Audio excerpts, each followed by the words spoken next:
अगला स्टैंजा है trees lose their leaves with a hope that one day they will be laden with green hues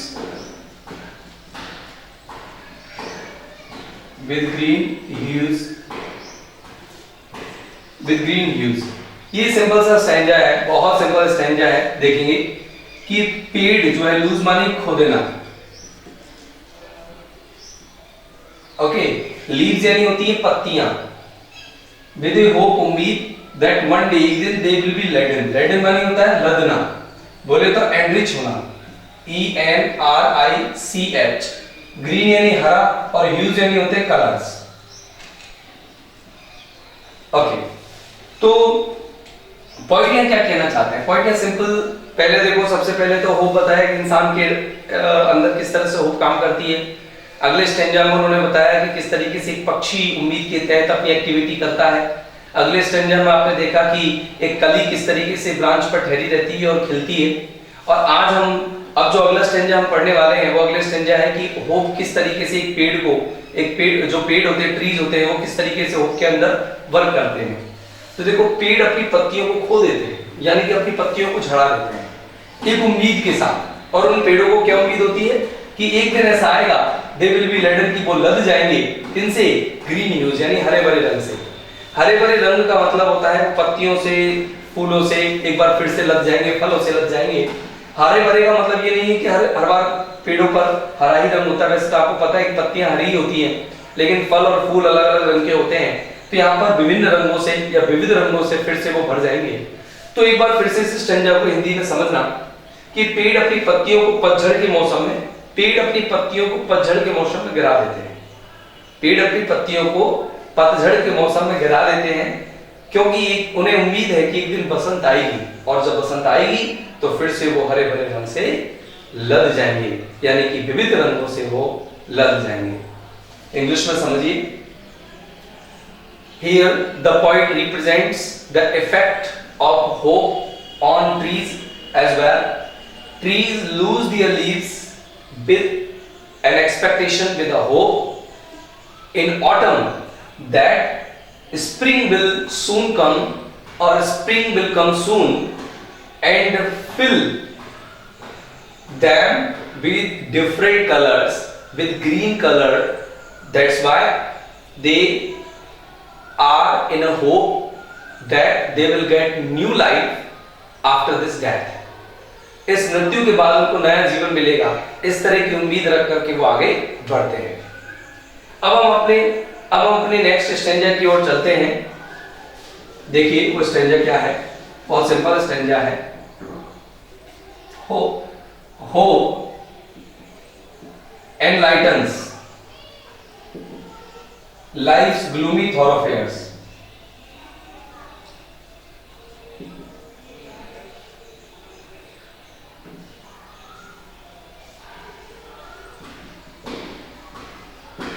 Hope enlightens life's gloomy thoroughfares की एक line है, ये simple एक ही line का stanza है। देखिए enlightens माने होता है उजागृत करना, उजागृत करना, और ग्लूमी यानी होता है उदासीन, सैड, और थॉरोफेयर्स यानी होते हैं रास्ते, मार्ग, पाथ्स। उदासीन, सैड, सॉरोफुल। उजागृत करना यानी कि लाइटन करना, प्रकाशित करना, यानी कि रिवील करना, या आप कहते हैं कि डिस्क्लोज करना, खुलासा करना, डिस्क्लोज करना, ठीक है ना। मतलब जो बंद थे उनको खोल देता है। और जैसे उम्मीद जो है वो क्या करती है, जीवन के जो उदासीन रास्ते होते हैं उनको एनलाइटन कर देता है, उजागर करता है, उनको खोल देता है। मतलब उदासीनता पूरी तरह से निकल जाती है, उन रास्तों से होकर के उदासीनता उसके जीवन से हट जाती है, और वो एक बार फिर से प्रफुल्लित हो जाता है, खुश हो जाता है, आनंदित हो जाता है। तो सिंपल सा है कि होप एनलाइटन्स, होप उजागृत कर देती है, यानी कि होप ऐसे कह सकते हो फिल्स हैप्पीनेस। भाव में देखें तो कि वो उसके अंदर आनंद या खुशी भर देती है। फील्स हैप्पीनेस किसके अंदर? इंसान के जीव उदासीन रास्तों के अंदर। लाइफ इंसान की बड़ी सैड है, सॉरोफुल है, और हर कदम पर उस इंसान जो है बड़ा प्रॉब्लमेटिक फील करता है, बड़ा टेंशन में हो जाता है, लेकिन उम्मीद जैसी उसके अंदर आती है तो वो बड़ा खुश हो जाता है, प्रफुल्लित हो जाता है। तो हम अगले जो इसकी जो रिमेनिंग लाइन है उसकी तरफ बढ़ते हैं। वो रिमेनिंग लाइन है एंड मेक्स अस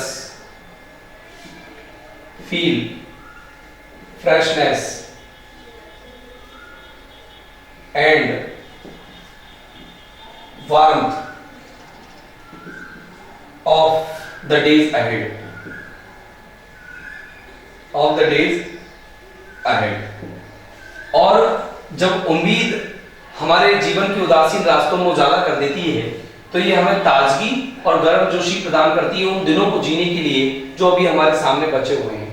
और नाउम्मीद होने की वजह से, निराश होने की वजह से हम अपने जीवन को बिल्कुल अंधकार की ओर धकेल के ले गए। हम चाहते थे कि हम अपने जीवन को समाप्त कर ले और बचे हुए दिनों को जीने की कोई उम्मीद हमारे अंदर नहीं थी, लेकिन जैसे ही होप हमारे अंदर आती है तो हमें बड़ा ताजगी महसूस कराती है और गर्मजोशी महसूस कराती है उन दिनों को जीने के लिए जो हमारे आगे। बाकी सिंपल सा मीनिंग है, आप भी जानते हैं कि जब हम बड़े टेंशन में, मानो बड़े हमें पता लगा कि हमारे घर के हमारा सारा परिवार नष्ट हो चुका है, हमारे सामने कुछ नहीं है, हमारा कोई एम नहीं है, तो हम सुसाइड करने की सोचते हैं, आत्महत्या करने की सोचते हैं। लेकिन जैसे ही हमारे अंदर उम्मीद आती है तो हम अपना मन हटा लेते हैं सुसाइड से और अपने जीवन को जीने के लिए आगे बढ़ते हैं। तो वही सिंपल सा मीनिंग है इसका। अब है hope makes life go on. Go on मानी होता है जारी रखना, यानी कंटिन्यू। उम्मीद जो है इंसान के जीवन को कंटिन्यू रखती है, मतलब वो लाइफ को चलाए रखती है। तो इसको देखेंगे, इंग्लिश में देख सकते हो, बहुत सिंपल सा है कि according to the point hope gives freshness and warmth to a person so that he may live his life that is remaining, that is still remaining. It just removes all the despair and disappointment so that he may live with happiness. Hope makes life go on. There is only one thing with that we continue our life, that is hope. यानी केवल एक ही चीज है जिसकी हम अपने जीवन को कंटिन्यू रखते हैं, जो हमारे जीवन को चलाए रखती है, वो है होप। अब करते हैं लाइफ इज अ लास्ट, अगली लाइन है life is a derivative of the function called hope, of the function called hope. Derivative यही होता है ओरिजिन, उत्पत्ति, ओरिजिन उत्पत्ति कि जीवन जो है वो उत्पत्ति है। जीवन उत्पन्न ही किसी चीज से हुआ है, एक फंक्शन से, एक प्रोसेस से, एक कार्य से। वो कार्य क्या है, वो प्रोसीजर क्या है, वो है होप। यानी कि जब तक होप काम करेगी वैसे हमारा जीवन उत्पन्न होता रहेगा, जीवन हमारा चलता रहेगा। यानी कि हमारी लाइफ जो चलती है वो सिर्फ एक ही पहलू पर चलती है, वो है उम्मीद। सिंपल सी लाइन है। आगे है hope is the prime excellence. Hope is the prime excellence right from the day one is born.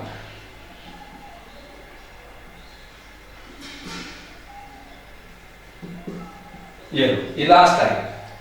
तो पॉइंट क्या कहना चाहते हैं कि जो जीवन है वो तभी संभव है जब तक होप काम करती है। होप काम करना बंद कर देगी तो लाइफ नष्ट हो जाएगी।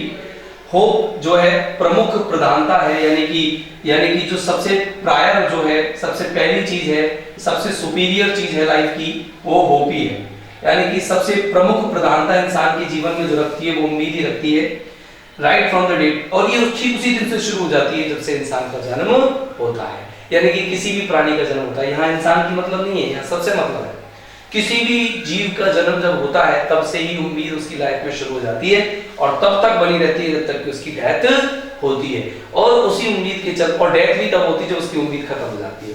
यानी कि बुढ़ापे में ना तो उसका दिमाग काम करता, ना उसकी इंद्रियां कोई काम करती है, वो बिल्कुल होपलेस हो जाता है, तो उसकी डेथ हो जाती है। और सुसाइड भी होपलेस का ही एक रिजल्ट है, यानी होपलेसनेस का ही एक रिजल्ट है, आशाहीनता का ही परिचय पहचान है, परिणाम है। आपको पता है कि जब कई जो लोग हैं सुसाइड करते हैं वो तो कब करते हैं, जब उनकी सारी जो उम्मीदें हैं समाप्त हो चुकी होती है। तो सिंपल सा स्टैंजा है। Here the poet wants to say that life goes on till hope works. Hope, if hope stops working, then life is also, or life will be finished. So the poet says that life is the origin, life is the outcome of the process that is done by hope. Hope is the prime excellence. It means in one's life, hope is a superior thought, hope is a superior sense that comes first in its life or in one's life. It begins right from the day one takes its worth or one takes one's worth. अब जब कोई व्यक्ति अपना जन्म लेता है तब से वो शुरू हो जाती है।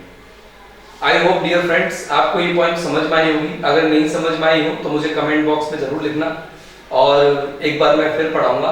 और आप अगर नहीं समझ में आती है तो किसी स्टैंजा को बार बार पढ़ सकते हो, बार बार देख सकते हो, कोई ज़्यादा डिफिकल्ट पॉइंट नहीं है। और आपके लिए आज का जो होमवर्क है वो यही है कि आप जो है इसकी हिंदी मीनिंग, हिंदी मीडियम वाले हिंदी मीनिंग और इंग्लिश मीडियम वाले इसकी इंग्लिश मीनिंग लिख करके अपने हाथ से लिख करके हैंड रिटन फॉर्म में मुझे आप व्हाट्सएप पर सेंड करेंगे। मैं उसे चेक करूँगा, पढ़ूंगा। जितने भी स्टूडेंट संभव हो सके वो इसका जवाब दें। आई होप कि आप इसका जवाब देंगे और इसी आशा के साथ मैं आज की अपनी क्लास को समाप्त करता हूँ। Thank you.